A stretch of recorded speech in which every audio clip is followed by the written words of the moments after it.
우리는 흔히 병원에 가면 의사 닥터, 영어로 닥터라고 해야 좀 중립적이겠죠. 닥터를 부를 때 의사라고 하지 않습니다. 의사 선생님이라고 부릅니다. 왜 그럴까요? 뭐 그분이 나이가 많아서 나한테 좀 잘 좀 치료해달라고?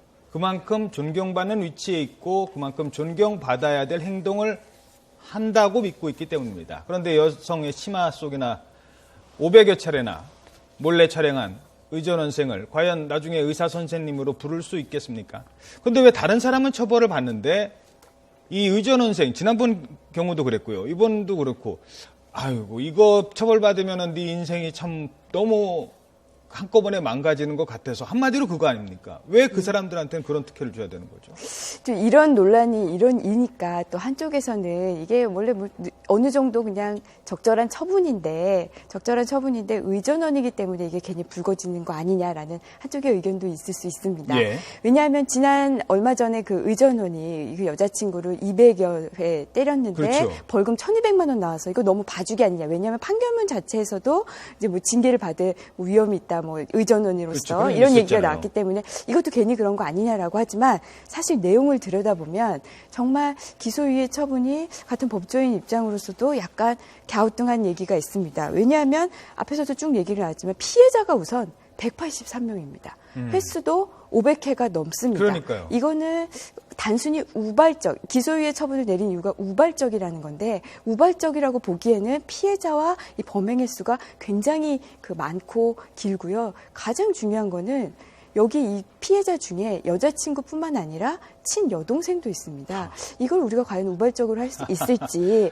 예, 그런데 네. 아무래도 이 기소유예 처분을 내려준 거에는 이 이유를 보면 굉장히 반성을 하고 반성문 굉장히 많이 냈다고 해요. 그리고 뭐 학생이다. 그리고 우발적이다. 이런 얘기가 있는데 아무래도 가장 큰 이유는 그 의전원 학생 곧 예비 의사이기 때문에 그러지 않을까 생각이 드는데요. 180번을 촬영을 했어요. 180번 셔터를 네, 눌렀습니다. 자동 셔터 눌러서 한 번 찍을 때 180번 자자자자작 눌린 게 아니에요. 네, 맞습니다. 180번 그런 행동을 하려고 했던 거고 그렇게 실행에 옮겼어요. 근데 우발적이다? 네, 8개월 동안 뭐 지하철 에스컬레이터나 이런 데 타면서 183명, 그것도 지금까지 확인된 것만 그렇습니다. 그렇죠. 이 최소한 183명의 피해자의 그 신체를 찍었다는 건데요. 알겠습니다. 자, 그런데 왜 이런 일을 이 문제를 다루고자 했냐면요.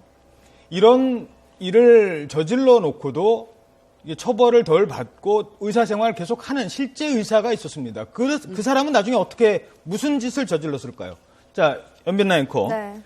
과거에 이번에 이제 일단 그 얘기부터 해주시죠. 네, 자신을 숨긴 의사가 네, 있었죠. 5월에 있었던 일입니다. 의사인데요. 이제 결혼정보업체에 등록을 했는데 나이도 속였고 그리고 결혼 전력까지 속였습니다. 이 의사는 44살입니다. 72년생인데요.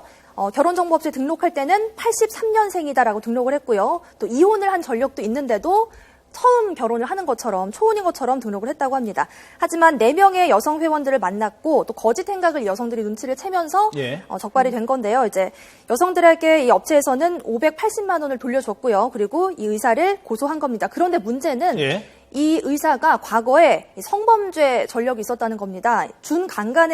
준강간 및 성폭력 처벌법 위반 등으로 처벌받은 적이 있다는 겁니다. 제가 궁금한 거는 이제 구속 기소돼서 집행유예로 풀려났던 전력이 있는데 그럼에도 불구하고 의사로서 계속 의료 행위를 하고 있었다는 겁니다. 어떻게 보세요? 이 의사가 지금 우선 이 사건은 의사 자격을 취득하기 전의 일입니다.